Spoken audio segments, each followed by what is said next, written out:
noise. It's a completely more sort of whole thing. It's not only the tracking, it's what Renius, his grandfather and father taught him about different plants, what can eat, what can you eat, what you can't, what it's used for, what it's not, so stuff, a lot of stuff you would never find in a book. So of course the tracking is a big part of that. I think for a lot of us, I know specifically for the presenters, it's definitely more about tapping into Renius's experiences and stories. He's been in the bush so long. He basically Mala and then has worked in the Sabi Sands live. So just tapping into some of that incredible wealth of knowledge that he has stored about things you would never find in any book.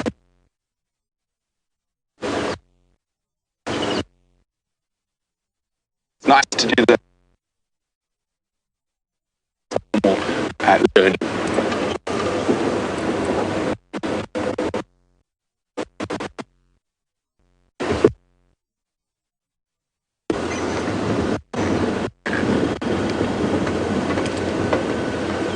So it's a probably, I'm probably going to get into a little trouble for saying this, but the guiding industry as a whole in South Africa has changed quite a lot. And you get a lot of what I like to call paper chasers, and who will do a lot of basically paper chasing to get as many little certificates and stickers.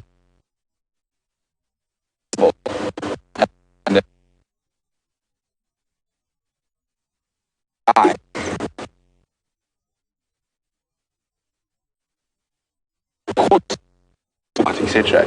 But I'd like to say guiding is more of an art. You're far more of an entertainer than a knowledge gatherer. So you can have a guide on paper who's got every single gold star that you want, but he will put you to sleep in about 3 minutes. That's why I often say terrible guides. And the problem with a lot of the paper chasing is basically you'll have a guide who will tell you something you're sitting back want to know it or not. Basically it's a textbook guide, and they often forget to talk about what's in front of them. And so if the animal's doing something, rubbing its pre-orbital gland, and if they've started in a monologue about gestation periods and weights and how much grass the wildebeest can eat, they're not going to stop. So it's a very fine balance, and also obviously reading the people who you're on safari with, or your audience in this case, and what questions are coming through and how to answer them, and whether to go into that deep detail about how many cells per point millimeter a blade of grass has, or to talk about eat the grass.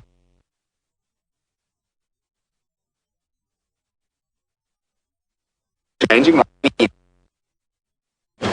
and things, but you'll often find that a lot of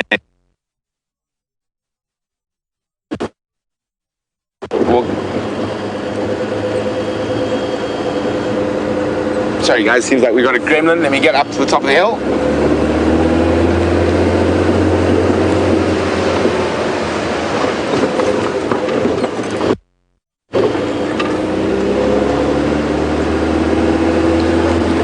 Sorry about that. I don't know where we lost comms.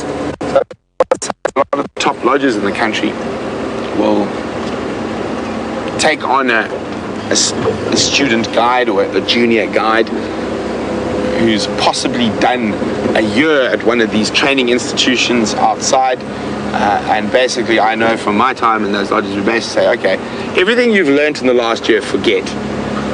And we're not talking about the book knowledge. In my opinion, if you want to be out in the bush, that is your job. No one should actually sit on you to try to teach you that stuff. If you want to learn more about the animals, you should take it upon yourself to go study in your free time. When it comes to guiding, book knowledge should be left up to the individual, and the amount you decide to learn and read is up to you. And look, we have some little velociraptors. They are such strange looking birds. They do have a very dinosaur-like look and movement. There you go. Helmeted guinea fowl, they're also looking a little bit bedraggled and wet.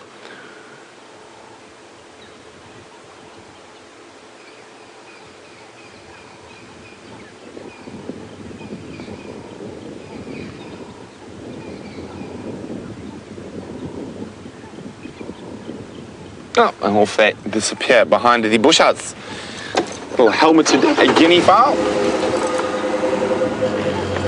What I've noticed very interesting about the helmeted guinea fowl, actually, let's see if we can get another view of them, this year, is that normally during the wet season, they go off in twos to breed. So they'll lay eggs and a pair will raise chicks. And then normally at about this time of the year, they will move back into a flock.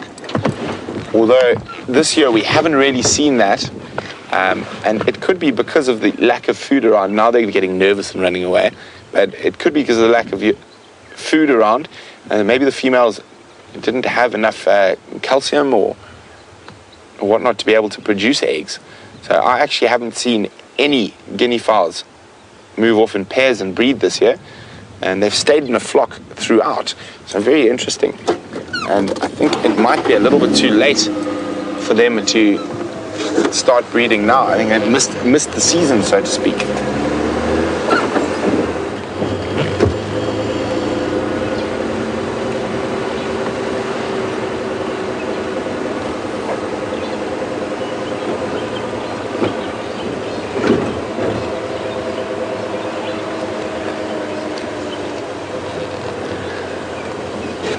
So back on birds as we leave those guinea fowl. Iggy in Canada would like to know if there are any bird species that only migrate to us during the winter. Iggy, not that I know of. I can't think of, no, not at all. So we have our summer migrants that are going to start departing from any time from now through to the end of May.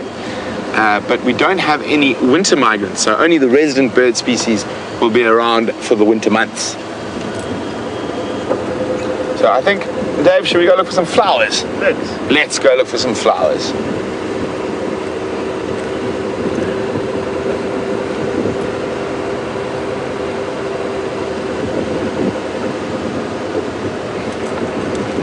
So Safari Dean is wondering, are Franklins the one that sound like a squeaky bed or a rusty bed?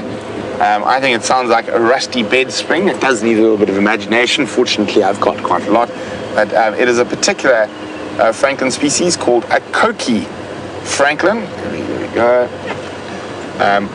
Which we hear definitely more than we see. We have seen them quite a bit. They are definitely one of my favorite little Franklin species. The Koki Franklin, very pretty. No, that's not him calling there. I'm not going to say what it sounds like happening on the bed, but rusty bed springs. Very rhythmic. Okay, so we're just going to shoot across quarantine. I'm looking for flowers. I think quarantine needs a day or two more to let those flowers really get out. But it's been a little bit wetter in the west around Impala Plains, so I have seen the flowers coming on the bloom a little bit quicker there. So we're going to head up towards Impala Plains.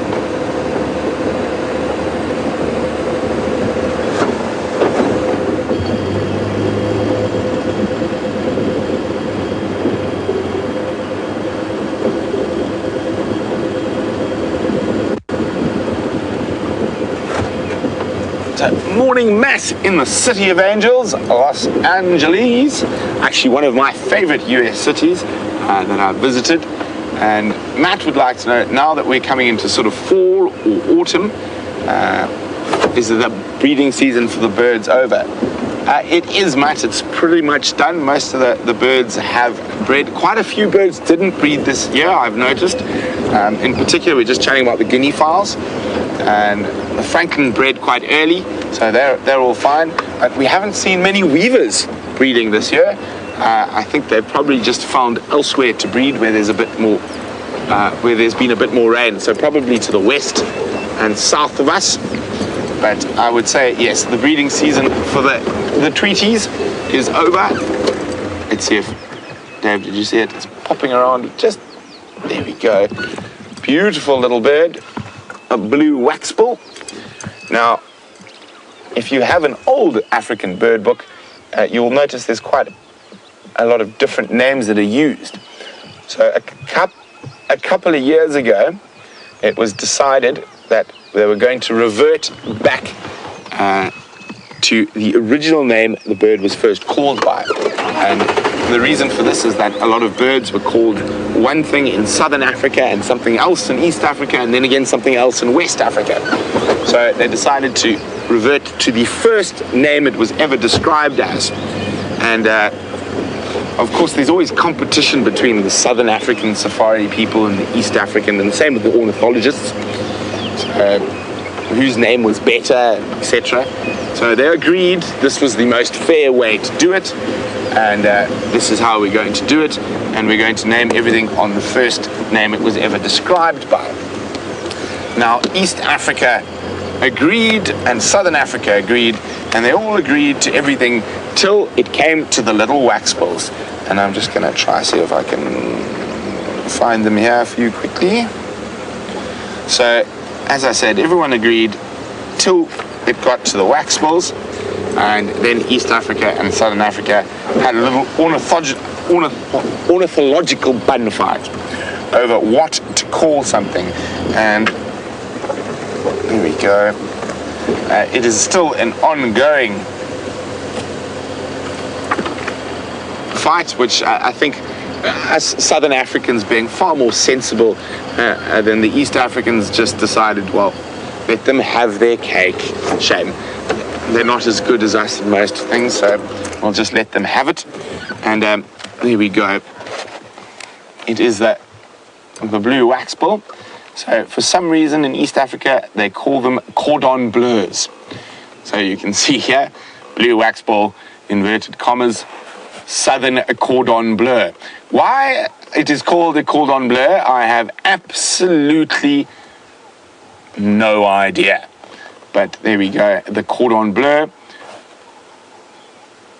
Yes, and of course, cordon bleu is very delicious to eat, but if you had to eat a waxbill, you would be very hungry for quite a long time, since I think there's probably less than 5 grams of meat on the poor little beastie. But that is the one thing that the ornithologists from Southern and East Africa couldn't agree on. So everything changed except the waxbills, where in South Africa we call them waxbills, and in East Africa they still refer to them as cordon bleus.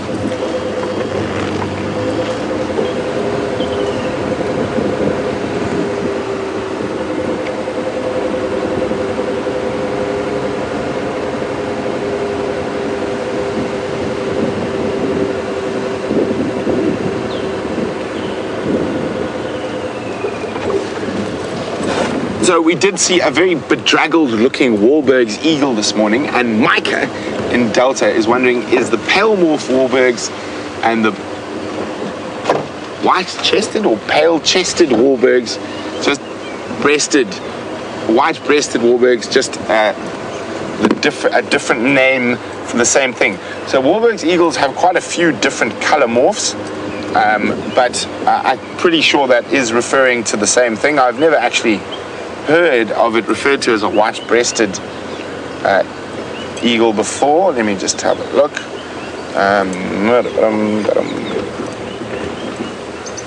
Beautiful. There we go. So I've never heard of that. I just know about, there we go, that's the pale morph. So I'm presuming that probably is the one that might be referred to as a white-breasted. Oops, sorry. There's a pale morph Wahlberg's. There we go. So you get a pale, a dark, and an intermediate. And there's a very, very rare form of Wahlberg's that is sort of a cross between the both. But that is very, very unusual. And there's dark morph. Then you're going to see the dark form, pale form, flight. Now, when you see a Wahlberg's eagle flying, it's one of the easiest to identify just because of its size. And it's got this very straight and very square tail. So it almost looks like a little cross in the air. Okay. So I'm pretty sure that's a different name for the same thing, Micah.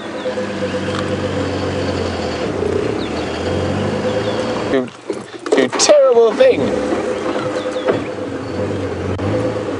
Dave definitely didn't shower because everything seems to move away from us this morning. And I know I showered, so we'll just blame the camera department.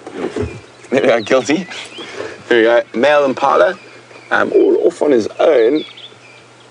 And you can see the little shivering, and you can see how it's got that slightly darker, ruddy look. So it's raised its hackles, so to speak. And when an impala does that, it's a bit chilly. And what it does is it catches the air between its body and the hair follicles, and it forms an insulative blanket to keep them warm. Yes, talking about you. And it's amazing, the impala were looking quite skinny a week or two ago. It's incredible how quickly they picked up condition again as soon as there was a bit of rain. And that is one of the joys of being a very adaptive feeder, being able to feed off both grass and trees. So he's not playing nicely, not giving us a good view. Hopefully, I am hoping as we move towards the aptly named Impala Plains, there will be a plethora of animals in front of us.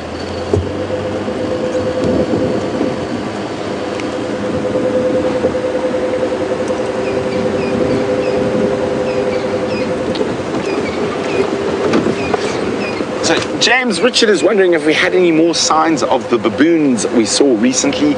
Unfortunately not, James. I did find their tracks heading south out of our traverse area, heading back towards the land of rivers and big trees to sleep in. So hopefully they will come back and we will be able to catch them on camera this time. And they are fascinating animals to spend time with, but that particular troop was not very relaxed. So oh, excuse me. So probably come from an area where there are not too many game drives.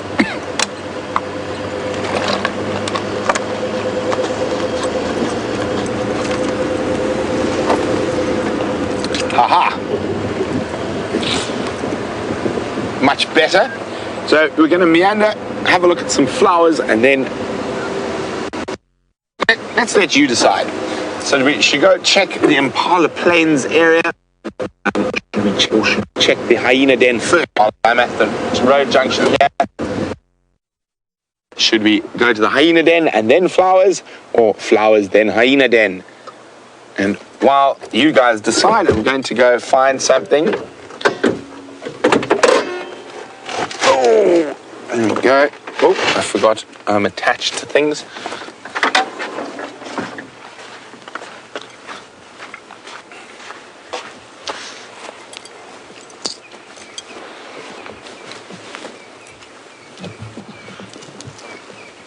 Oh, no, there we go.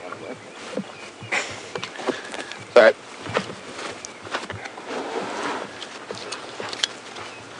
if we pop that on the dashboard there,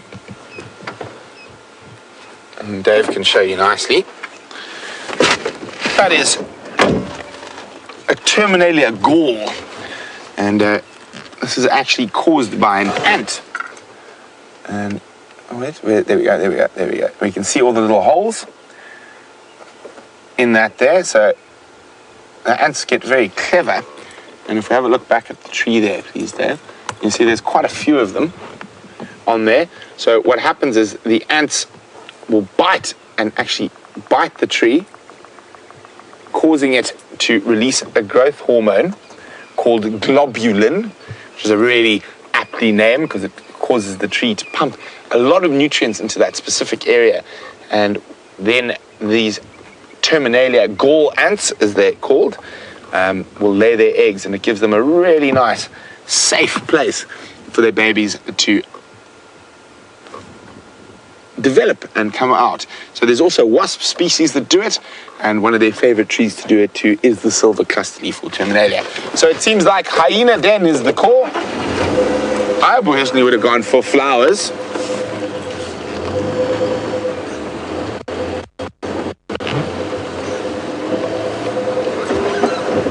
So let's go have a look at the hyena den. I just got an update from James that there's quite a lot of general game around Twin Dams, but unfortunately for us, it seems like the gremlins are not going to let us go there today.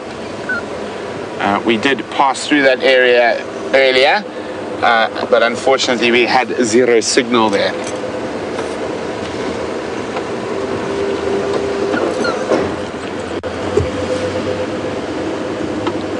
So everyone's very, very happy that we're going to the hyena den. Me too. Well, we better not get ahead of ourselves. We get all excited and there's not a hyena in sight. It is possible, especially in this nice cool weather. They might be out foraging still this late in the morning, but fingers crossed.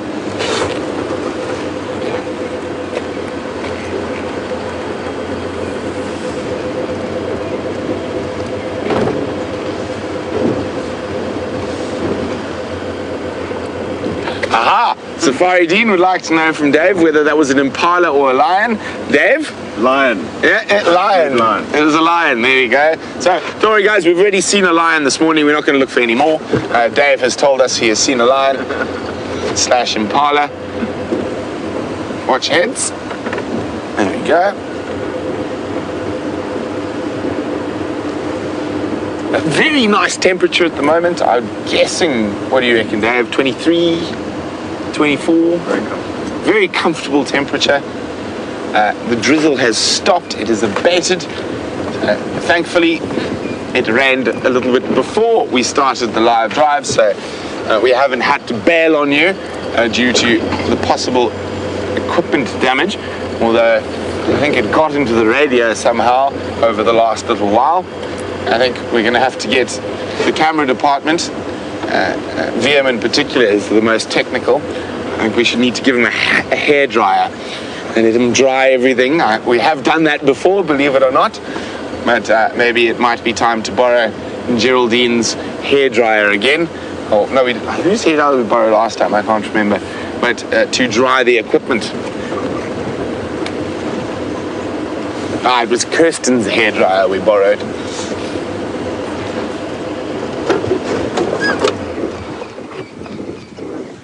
Oh, don't, oh, you bloody silly little thing. And it's gone behind. If we go through there it is, there. Not the best view of a female redback shrike who did a runner. I'm going to try go a little bit forward, and it's going to fly. Okay, well, there was at some point a female redback shrike there, but it escaped us. But fortunately, we are arriving on the entrance road to the hyena den.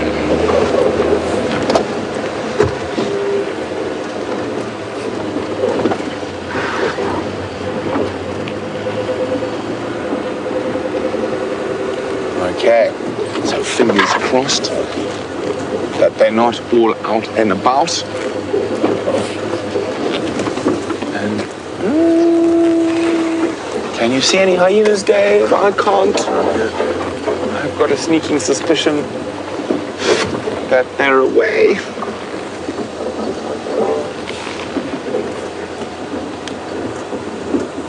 Oh, dearie me.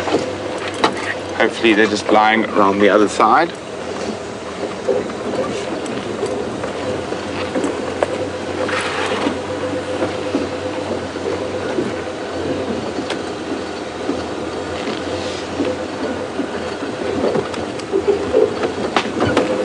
It seems like they're having a morning off, unfortunately for us.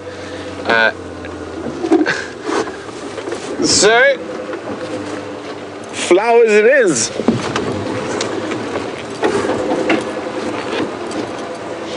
And we can even do a flower at the hyena den, although I can't really see if there are any flowers on it. No, come out a bit. Where's this? Oh, wait. There, that. That is wild asparagus. I would get out and eat some asparagus, but definitely not that particular asparagus, because as you can see, how it's bent over like that. If we come out to see, wait, let me just get my finger in there. See how it's bent like that? That has definitely been anal pasted by a hyena. So this is not an asparagus I would recommend eating, although you can eat them. They are quite tasty. Not quite the same taste as a normal asparagus, but definitely worthwhile, but definitely not that individual asparagus. Although, maybe I should feed it to Final Control.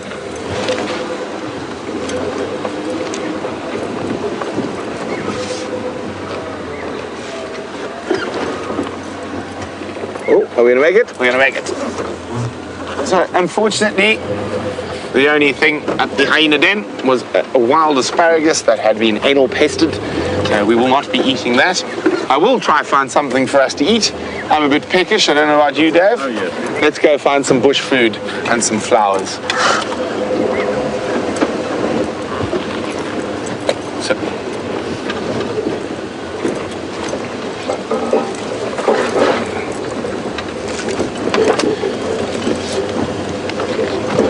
Stephen on Twitter would like to know, what is my favorite bird? That is an incredibly difficult question, Stephen. Final Control think they're very funny, and they say I should say Jamie. But I know, Stephen, you're not referring to females of the human species. I mean, birds of the human... Oh, I'm being confused now. You're not referring to birds of the human variety, but birds of the feathered variety. I think... Oof, one of my favorite birds is not one we get in South Africa. Let me think. Probably one of my favorite birds in South Africa is a bird called the gorgeous bushshrike. Very aptly named bird. Very beautiful call as well. Let's have a look for the gorgeous bushshrike while we head off to find a snack and some flowers.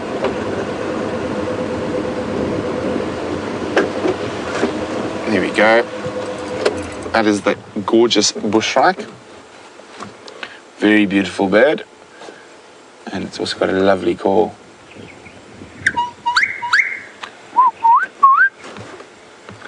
I've heard them once here in Djuma, but I wasn't able to find in the Mulwati. They do move around, they have seasonal movements, but normally they're around more permanent water and thickets and forest. But I think after that, another one of my favorite birds is not one we shall be seeing on this live drives. It is called a great blue Tarraco. There's the Tarracos now. Oh, I've lost them. Let me just do it the old-fashioned way. It wasn't the right place, I just went past. So, I'm very fond of a lot of the Tarracos. Here we go. I think the great blue Tarraco is massive. It's not far off the size of a sort of almost, but not quite the size of a ground hornbill.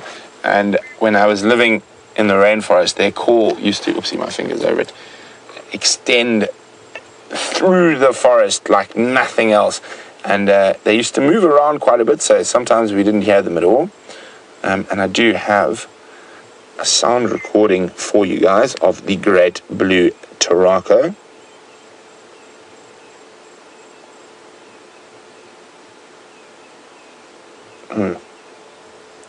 There we go. So there's the bird. And it can be heard through the forest for many, many, many, many kilometers. And that's unusual because that rainforest sucks up the sound, but they sit right on the top of those trees.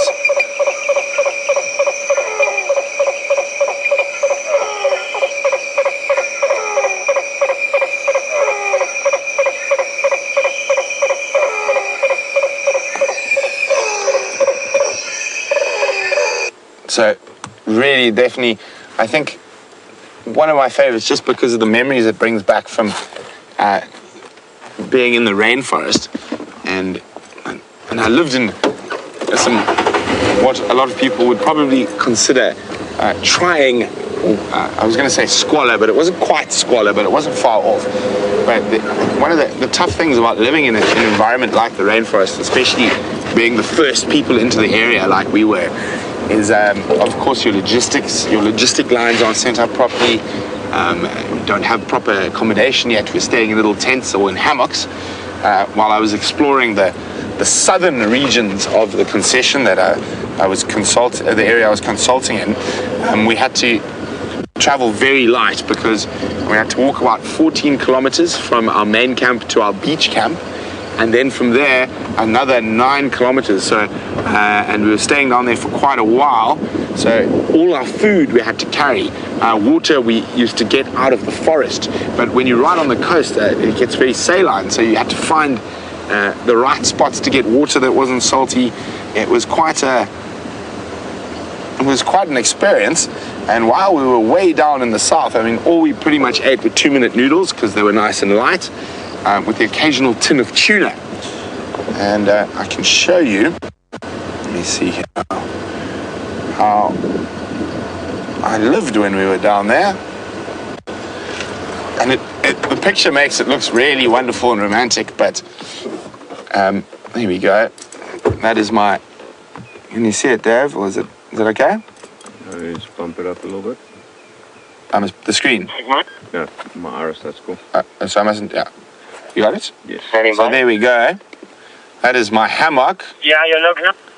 That is the Atlantic Ocean. So this is a very special hammock that's got your mosquito netting and a rain cover, which only works for about the first 4 hours of rain. And in a rainforest, obviously it rains. You can see there's a fire. There's another view looking back. So used to use all the stuff we could collect off the beach that had washed up to store water in, to do different things. But yeah, so I lived in that little hammock for about 2 weeks in that spot. And my fishing rod's there to try keep us with a bit of food. So yeah, beautiful spot. But not, and there we go, there's even, believe it or not, that canoe we found on the beach. We didn't have a canoe. We used to risk crossing the flooded river mouths during high tide to get to food and shelter. Obviously lots of big crocodiles there. So, but that canoe we found washed up on the beach, and then a couple of weeks later we found some broken paddles washed up on the beach. We actually found a lot of stuff while we were out there. But of course, lots of technology likes to confuse me. But there we go. There's an absolutely fascinating place. There is a Nile crocodile going into the sea.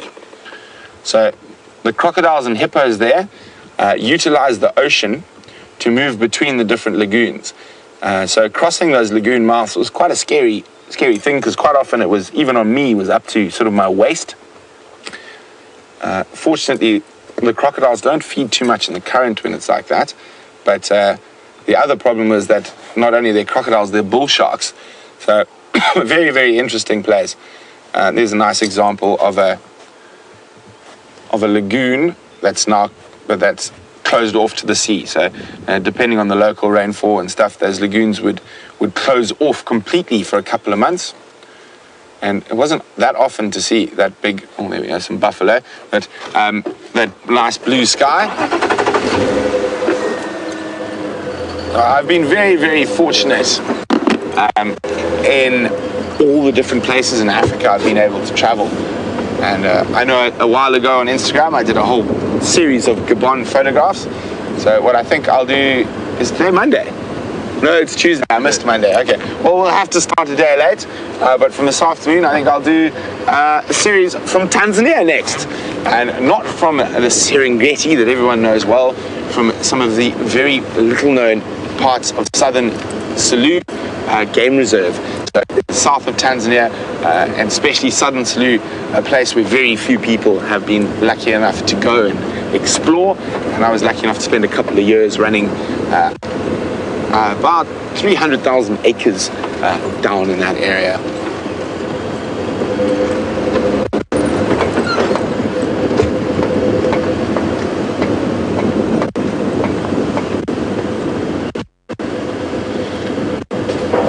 So let's go find some flowers and a snack.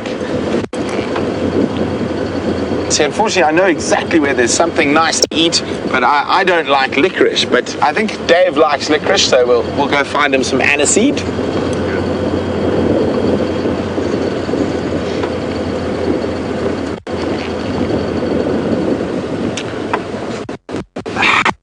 Twitter would know what is my favorite flower. That is quite a difficult question. I think it's probably one we don't get here. I know it from Botswana. Let's see if I can find it in my book for you. A, B, C, D.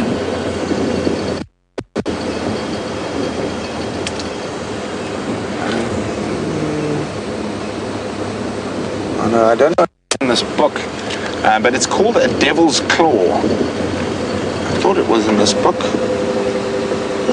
Or maybe, possibly, a fight. I'm actually really hoping there's a strong possibility after all this rain we might see one here.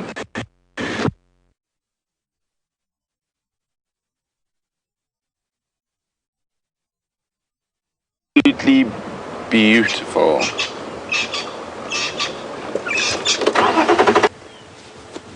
And in Tanzania, another interesting one is it takes some poison and it'll fix sterility in women. So another interesting, and there's quite a lot of different uses.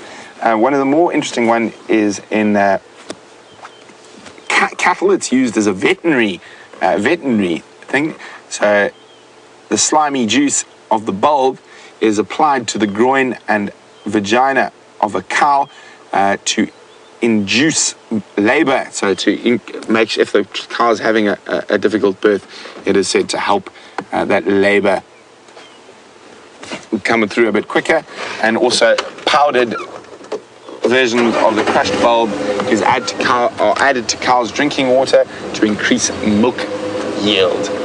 So very interesting, but of course with one of those plants that are quite noxious, you've got to be quite careful with the amounts you use. So in small doses it can be quite useful or helpful, but in large doses it can probably make you highly, highly ill. So there you go. Well, I can't find a snack for myself, but I shall feed the camera department. And where was it going? Right there. Let's feed the camera department so they don't get too upset. Oh, I keep forgetting I'm attached to things. And I try to disappear. There we go. So Dave likes licorice, so licorice we will find him.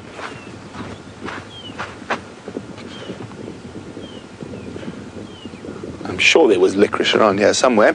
So what we're looking for is wild aniseed. There we go. Very, very strong smell. Here we go, let's give Dave some seeds to eat. I'm not the biggest fan of licorice. Thank you very much. I'm not going to, but I do cook with it. It goes very, very well with pork, believe it or not.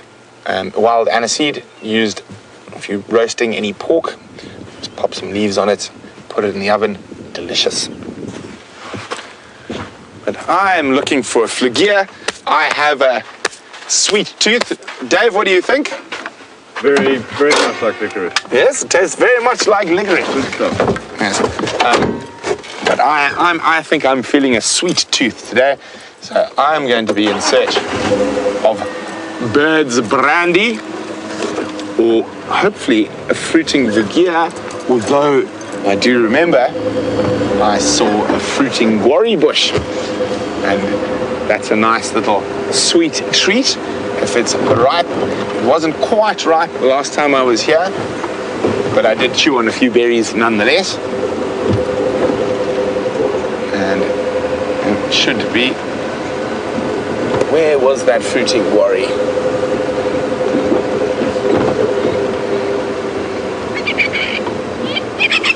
Oh, quack, quack, quack, quack, quack, quack. Crowned plovers, you're getting in the way of me getting the food. Off you go. Siberia, one of our zoomies is wondering, have we seen any solanum or poison apple flowers yet this year? we haven't, and that will definitely be due to the weather. I think it was it this one? No, not that one. Where was that quarry? Oh, there it is. I drove past it.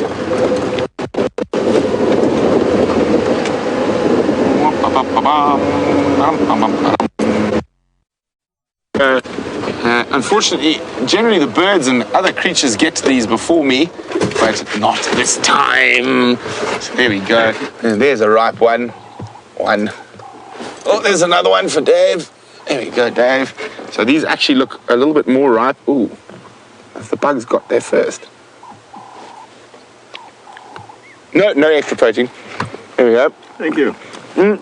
Still sweet, but there's still quite a lot of tannin, so it's not quite ripe. It needs a little bit longer. So, still a bit sort of that, sort of dries your mouth out, sort of almost. But I'd say another day or two before it's ideal. Tasty. It is tasty, very sweet. Trying to think of something to compare it to.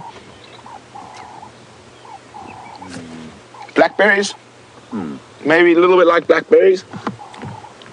Not quite as sweet yet, needs a little bit longer.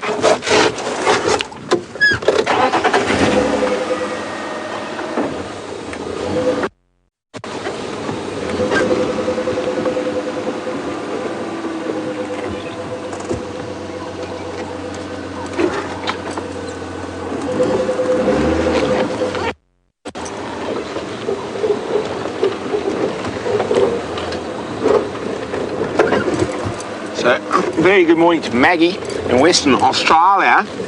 And Maggie in Australia, whoa, big hole, Dave nearly fell off, would like to know if I've ever been to Papua New Guinea to go see the wonderful birds of paradise. Whoa, there we go. Maggie would also like to know, would I go there? Most definitely, I would love to go to Papua New Guinea, not only for the birds of paradise, there's lots of fascinating creatures there. And I'd like to go in search of, I think what's the full name of it? The Papua New Guinea singing dog.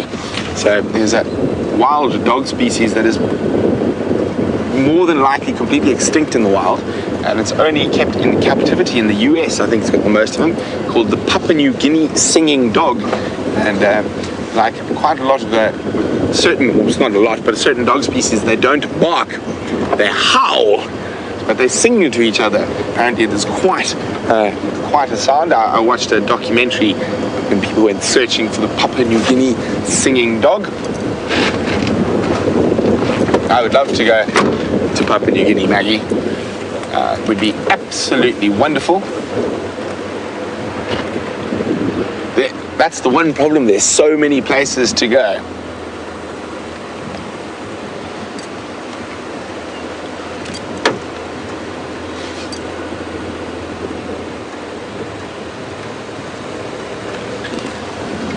So if I was to travel to the US, Angie would like to know, what is the one animal I would most like to see? So Angie, I've been to the US a couple of times, and unfortunately they've always been very much cities. So I've seen a few things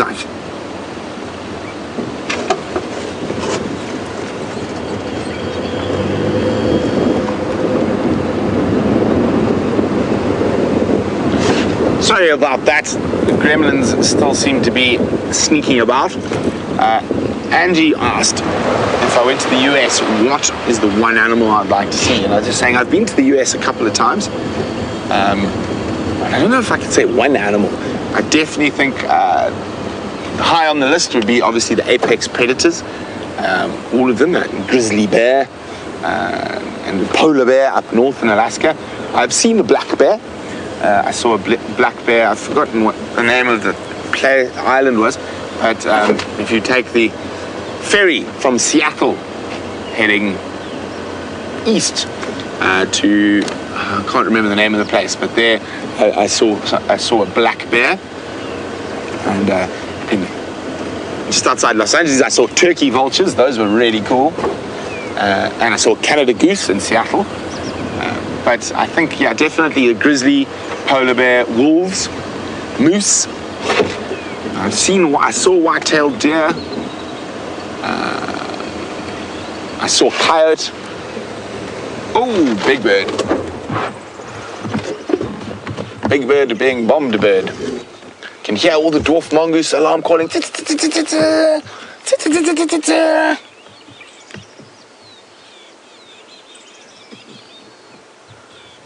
Very, very distinct. Are we on maximum zoom there? Are we full zoom, Dave? Yeah, that's it. That's it. So, okay, you can see it. The feathers do not go all the way down the legs, which gives us a clue that it is not a true or Aquila eagle like a Wahlberg's or a tawny. But one of the most distinctive features is that, oh, now he's turned his head, that really, really beautiful golden yellow eye. And being harassed by the resident fork-tailed drongos, as a brown snake eagle. You can see, very distinct that the feathers don't extend all the way, and if you can see the eyes there, they're really, really yellow. And also a very upright stance compared to the other birds. Oh, what have we got? What else is harassing him? You can see there's a starling and a shrike. I'm just trying to see which one it is. A red-backed shrike just below him as well.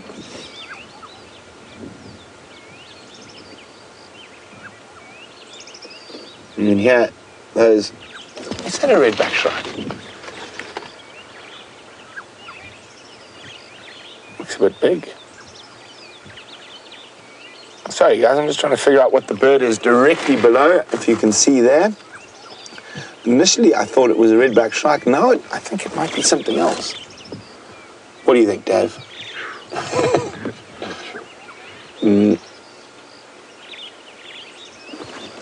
I'm pretty sure it looks like a red-backed shrike. It just looked a bit big for a second there.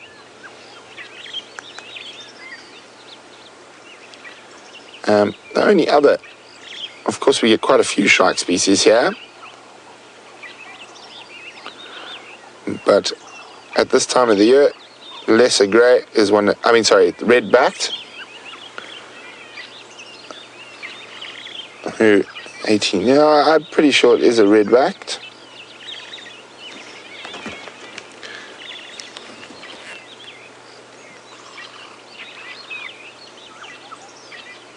Yes, it is a red-backed, but you see all the starlings and other birds that snake eagle is just ignoring. Let's go see if we can find those dwarf mongoose that are very upset that the snake eagle is around.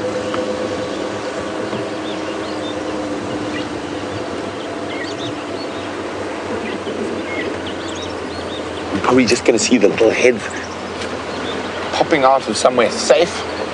They are alarm calling. I'm going to switch off now. They're alarm calling all around us here. Probably not going to have the best visual because of that eagle, but just in that little thicket there is where they are. I can't even see them.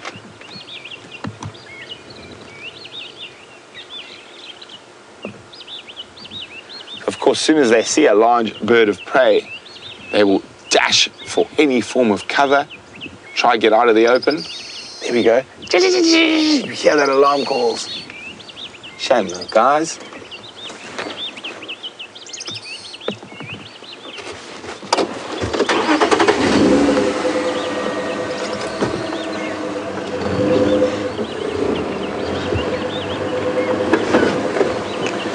So I hope the community on YouTube would like to know, why do the smaller birds always harass the larger birds of prey? It's to try and get them to get away from where they are. They don't like any form of predator around them too much, so that's why they harass them. And flowers I promised, and flowers I shall deliver. So, let's start with the brightly colored. Where is it? That pinky red there. Here we go. That is an indigofera, an indigo dye bush. So the roots of that are used by, traditionally, to create a purple dye and used in basketry. If you've ever seen any traditional Zulu and also in Swazi baskets, the color in there is traditionally made from that specific plant, the indigofera. And if we come out from the indigofera, the yellow flower next there, Dave.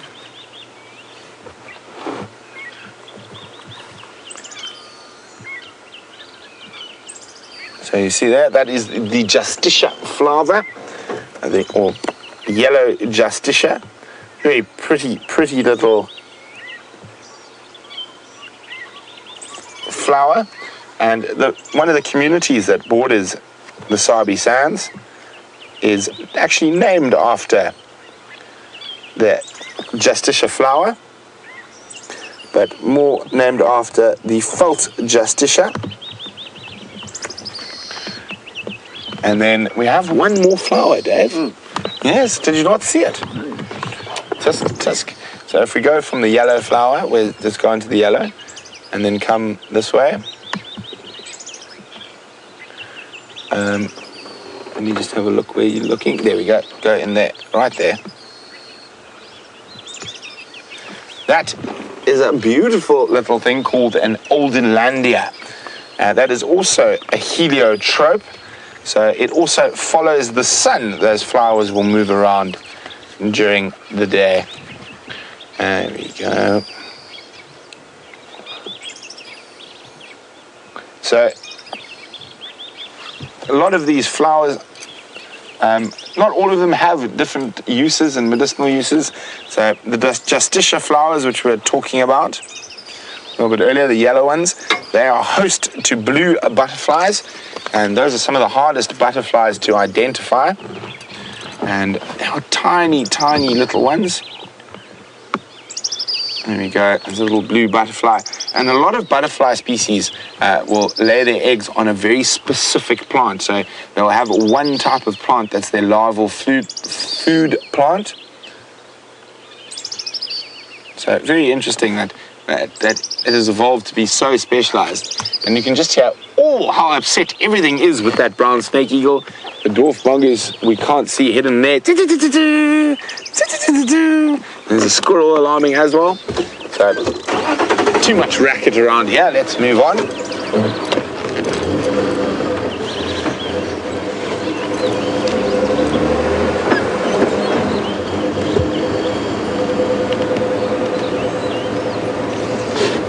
We'll keep our eye out for some more flowers. I'm very excited that they're going to be quite a lot.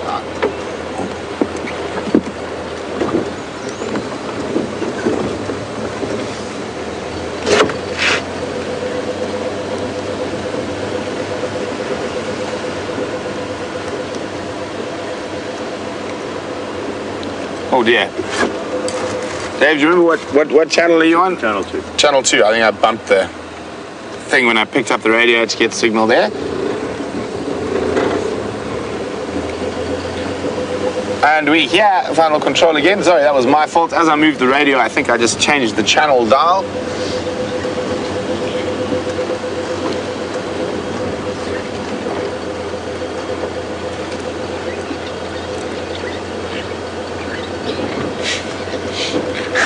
X-Ranger says, when I do that bird call, I sound like a ninja on a computer game on attack. Now, I'm not sure which bird call. I think it's probably the swan. That I sound like a ninja on attack. Wonk, wonk, wonk. There we go. That's no more swan calls for me from now on. That was just for you, X-Ranger, for your enjoyment. I'd love to know. Apparently it was maybe one of the alarm calls. I'm not sure which one. Psh, psh, psh, psh. Or that was a dwarf mongoose, not a bird. It was the dwarf mongoose. Well, I'm sure it must be a very scary ninja if he's imitating dwarf mongoose.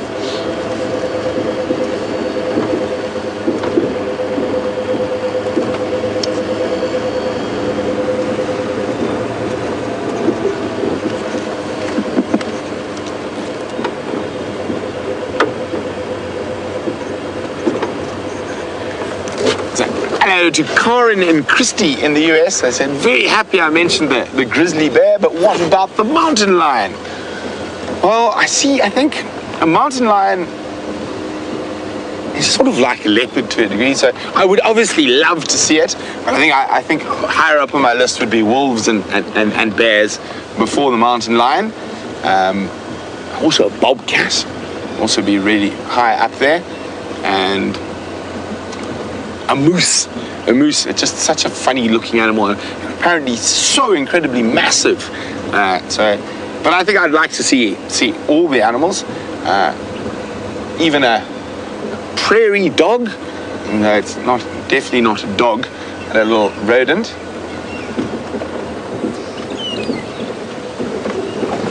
And as I mentioned earlier, I saw coyote when I was outside of Los Angeles, the same place I saw the turkey vulture.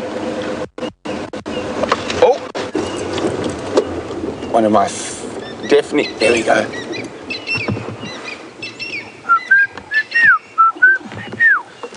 Let's see if we can find that. It's my favorite Franklin. It's a Shelley's, and my grandfather taught me how to remember that call many years ago. And to drink a beer, to drink a beer.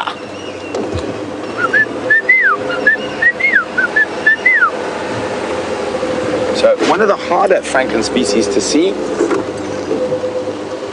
It sounded like there was one right around here.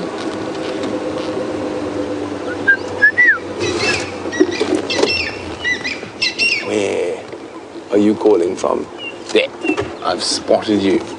So they don't call as out in the open as others. There we go. You see them, Dave? On top of the termite mound. Have I got you in the right gap? Do I need to go forward? No, there it is. Beautiful, beautiful colouring on the bird. And you see that wonderful white throat. And this is the male sitting on top. I'm hoping he's going to call again.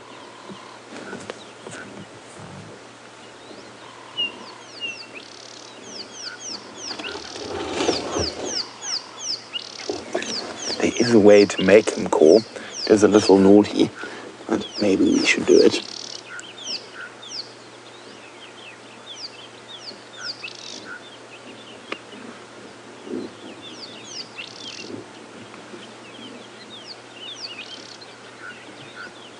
Let's see if we can motivate him.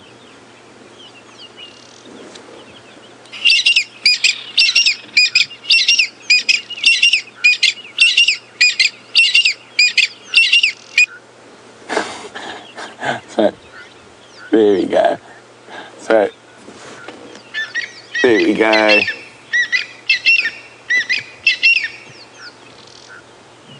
He's looking for this intruder, this other male that has come near him.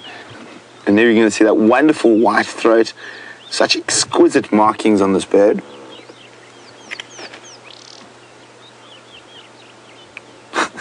Where did the competition go?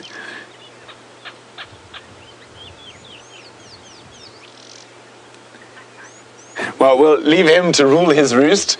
Shame. A little bit naughty, but I couldn't help myself there. He wasn't playing along and calling when he should, but he will feel very good about himself after that, because whatever the interloper has been vanquished after one calling session. Quite often when you find two males competing over a certain area, they will literally shout at each other for hours. So I think he'll be feeling quite big and strong and chuffed with himself that after one small call, he's managed to vanquish the intruder.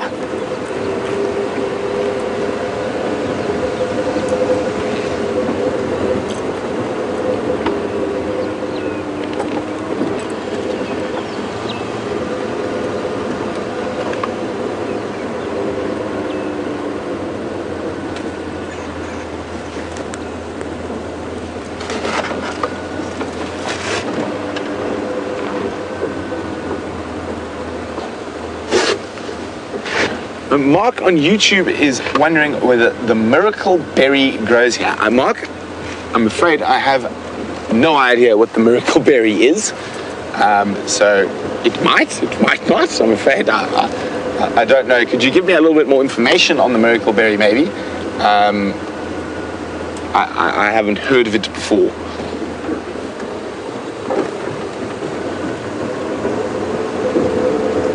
Okay, I am looking for another snack. It doesn't seem like the white berry bushes are quite in full fruit yet. A few did fruit in December, but I wasn't fast enough. The birds got there before me.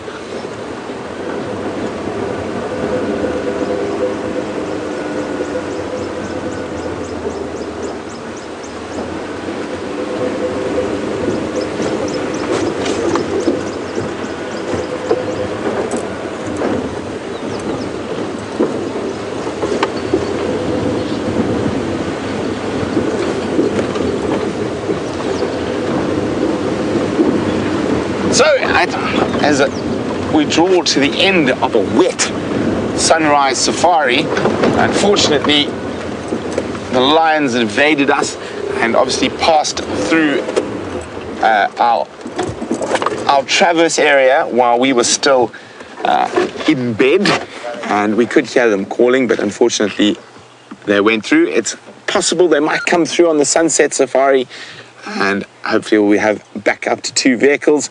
But it's been great. Dave and I have had a blast with you out there on this wonderfully wet sunrise safari. But we will see you on the sunset safari, and hopefully there'll be some kitty cats. Toodles!